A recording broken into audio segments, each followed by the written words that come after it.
Right, so we're going to carry on with this virus and bacteria. Describe the stages that are used to genetically modify a bacterium that is able to manufacture a human growth hormone.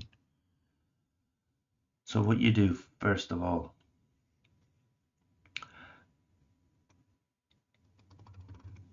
so you get your donor DNA, you want, just say that part of you want that section of your donor DNA which contains the growth hormone gene. You then get a plasmid. So let's do, there's your plasmid from the bacterium.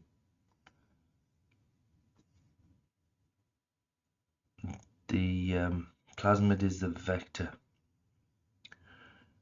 And then what you do is you get a pair of biological scissors. It's called a restriction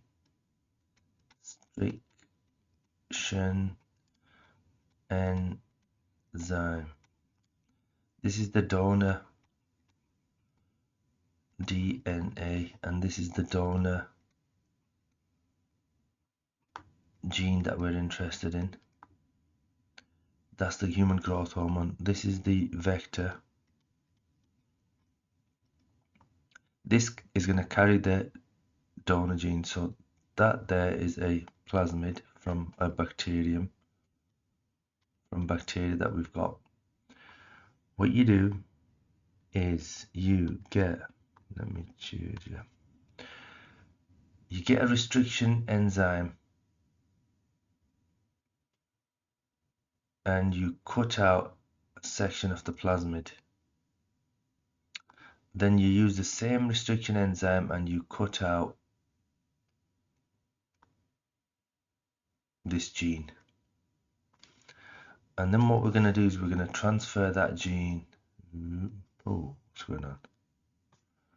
We're going to transfer that gene into there, and we're going to glue it back using, so we're going to glue it back using DNA ligase enzyme.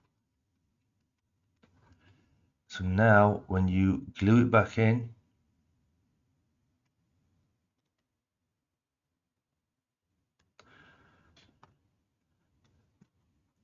that plasmid now is called a recombinant plasmid, or recombinant DNA. So what's happened is you've recombined it, then you incubate it in a load of bacterium. So you've got loads of these. There's your recombinant plasmid. One of these bacterium will take it up, or some of these, and then what you do is you start breeding these, you start growing these, and then you can harvest the growth hormone from the bacterium. So what we do is we take the human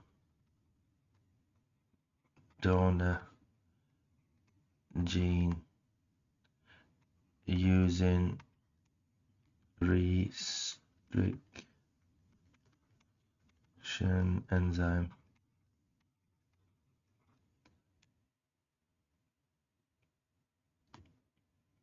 Using restriction enzyme, cut out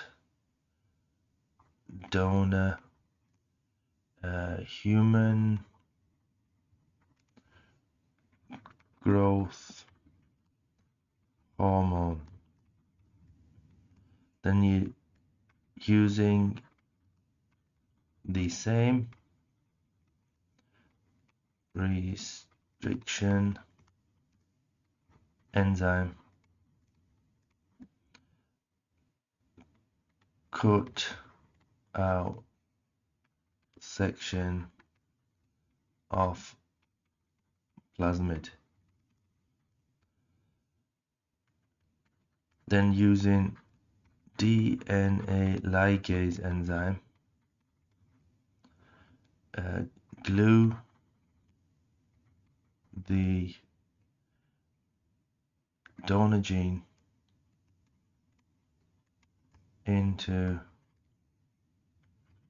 plasmid to form, they like these words, to form the recombinant plasmid. Right. The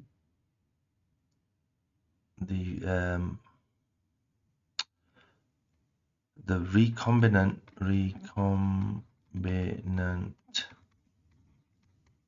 plasmid vector, let me write that properly,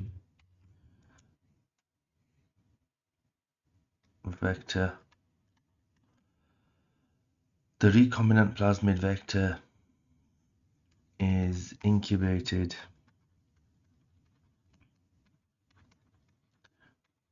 with bacteria. Some will take up the plasmid, then you breed the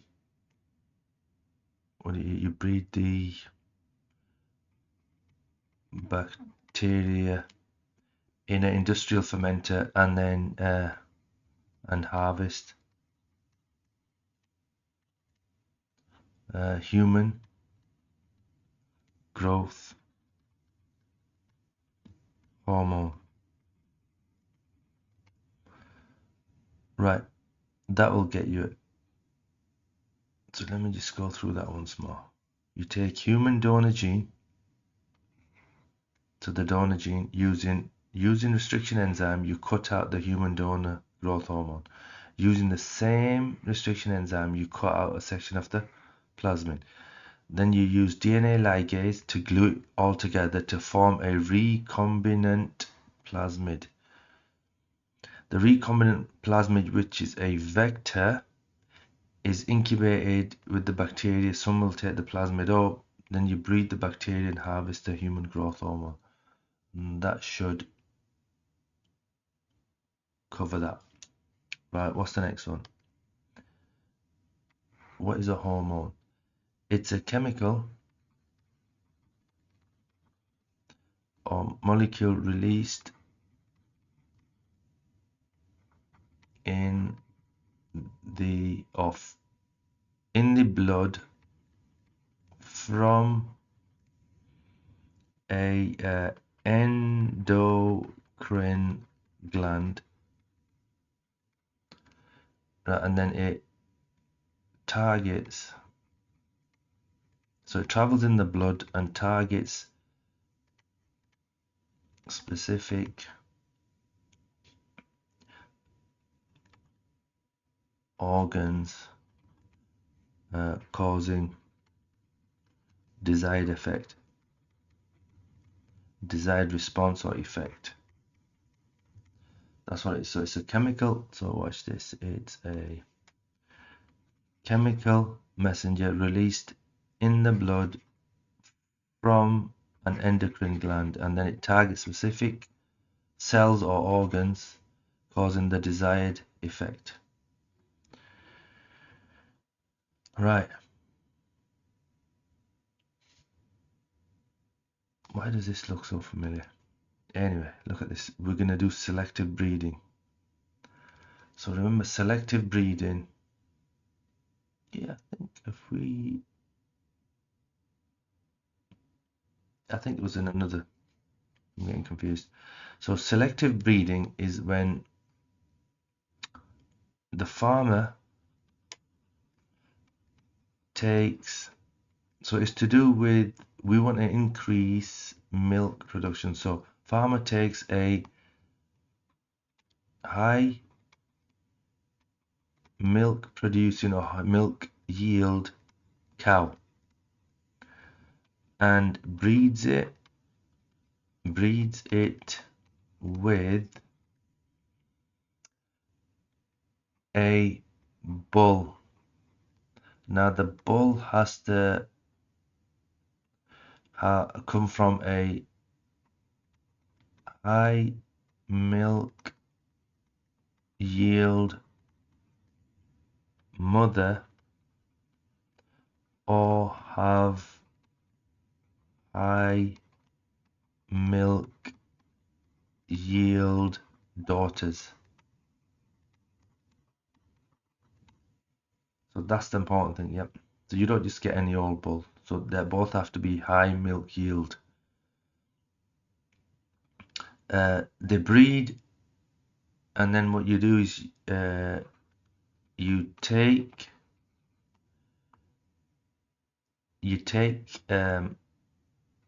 their high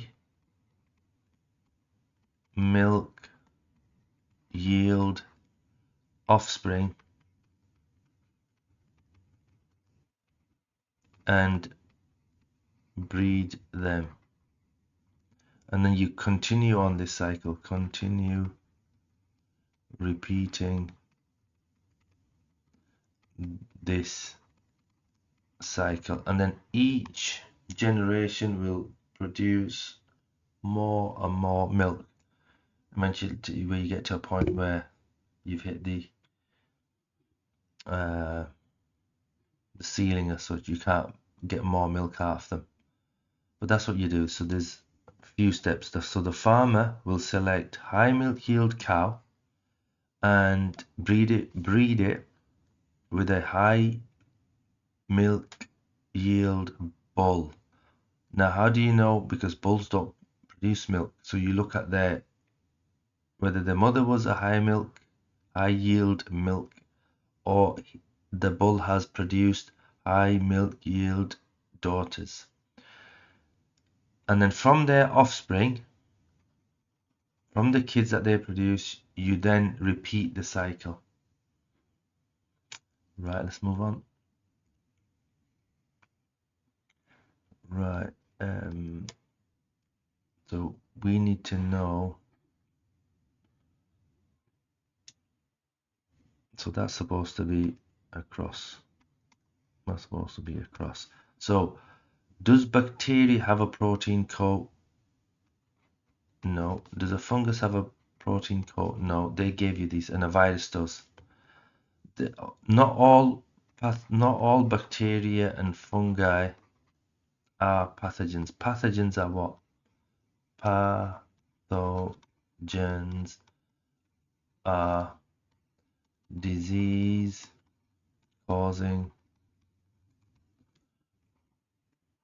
organisms. Right, all viruses are pathogens. Right, chitin. Cell walls are made out of chitin, and it's only for fungus.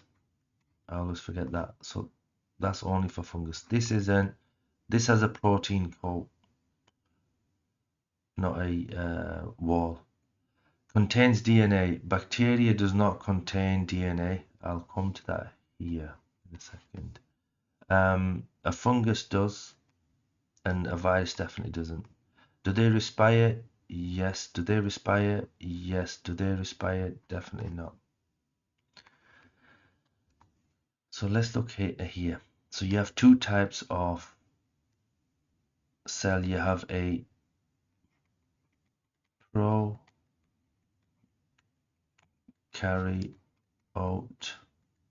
and a eukaryote.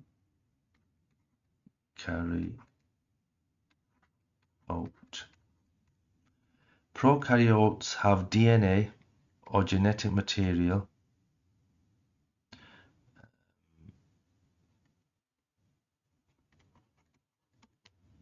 that is not in a nucleus. So it's like a ring here, like a plasmid or a nucleoid, and you've probably got other versions. But a eukaryote has a full-on nucleus. All its genetic material is sort of in a ball. So a eukaryote has a nucleus. A prokaryote has no nucleus. Right, let's move on. No, okay. Human insulin can be made by genetically modified bacteria. Name the small circle of DNA that is genetically modified in bacteria. It's called the plasmid. Name two enzymes that are used to genetically modify bacteria. So what was it? Restriction enzyme. Restriction enzyme.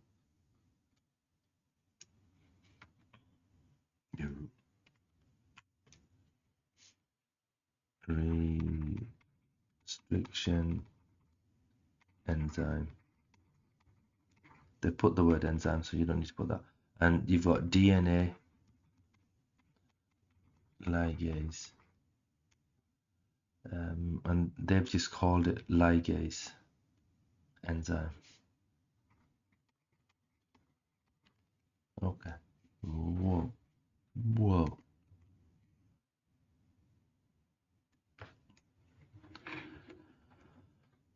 Okay. We have. Right. This is an experiment. Right. This is a Combs type question. Or Combs. We'll do that in the Combs topic paper. That's and you'll see a pattern in that. For designing experiments, it's quite straightforward actually. Right. Again, this has come up again. So if you look, this is like the third time it's come up. Hello, hello, hello. No, it doesn't want to know. Okay. Does a bacteria have a cell wall? Yes. Does a fungus have a cell wall? Yes. Does a virus have a cell wall? No. Does bacteria have a nucleus? No. It has plasmids and nucleoids. Fungus, yes, and virus, definitely not. Does bacteria have a chloroplast? Some do then. That's an interesting one. Does fungus have a chloroplast? No, normally underground, and virus definitely doesn't.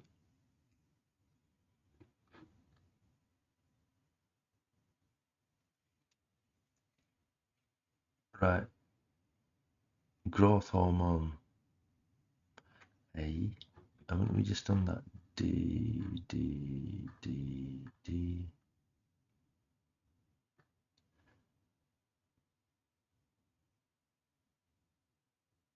No, genetically modified. No, we haven't. Right, okay. My mistake. Describe how bacteria can be genetically modified to produce growth hormone. So that was the one that was up here. Let's just show you is a 5 marker. Describe the stages that are used to genetically modify a bacterium to produce human growth hormone. And this is a 4 marker to produce growth hormone. Right, it'll be the same, exactly the same. Right, so what do? You take the donor. Right, what we could do is forget take. Let's. Whoa, no, it doesn't like it. It's gone into its own mode again.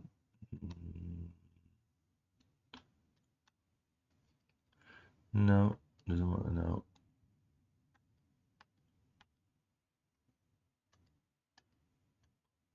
Right, okay, cut the donor gene. You have to excuse that. Cut the donor gene using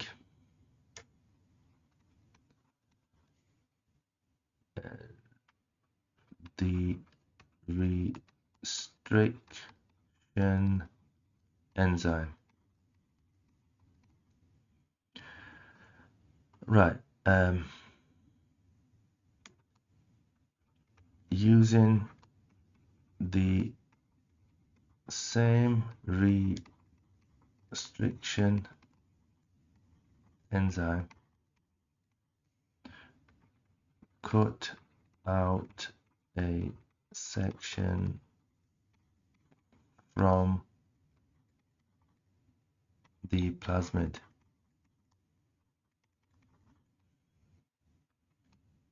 Using DNA ligase, glue the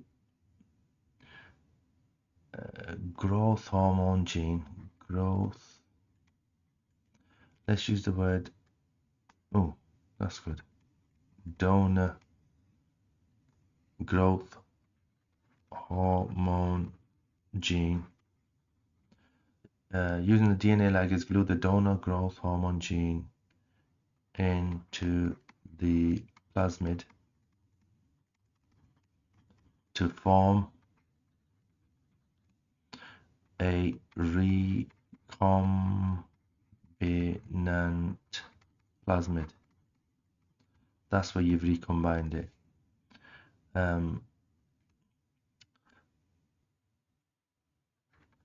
The recombinant plasmid is a vector, is incubated. So this is just for completeness sake. Incubated with some bacteria which will take up the plasmid. Then you breed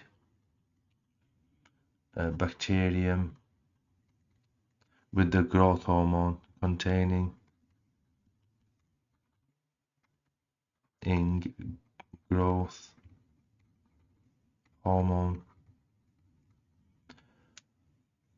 So you will take up the breed bacteria containing the growth hormone in a in an industrial fermenter.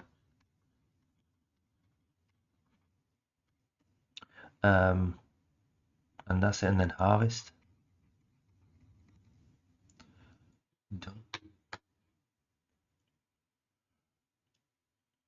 Right, okay, look, if it see the tables come up again, which is interesting.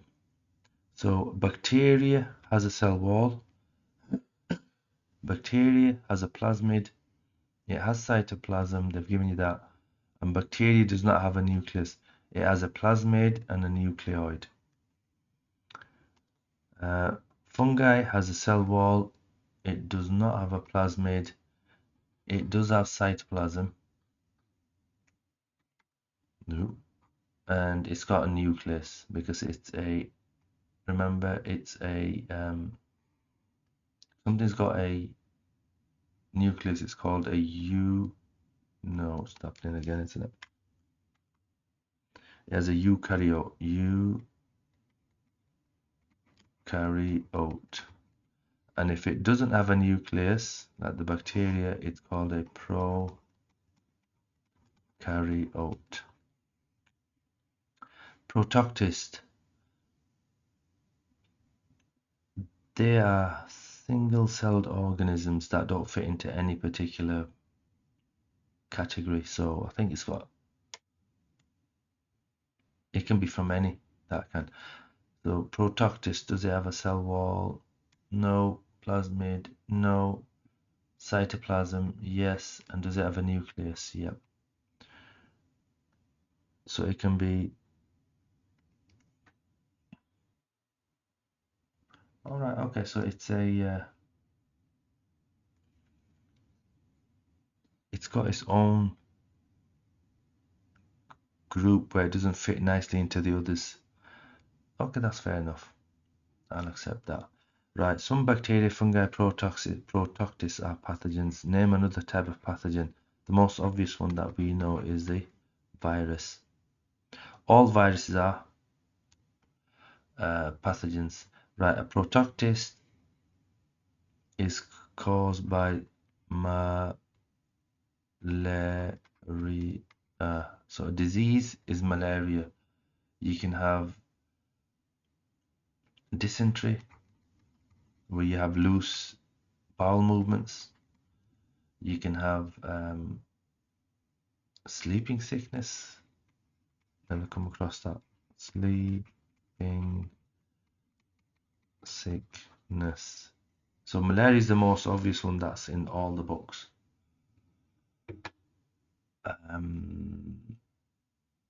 Right. What we'll do, this is about 26 minutes. We'll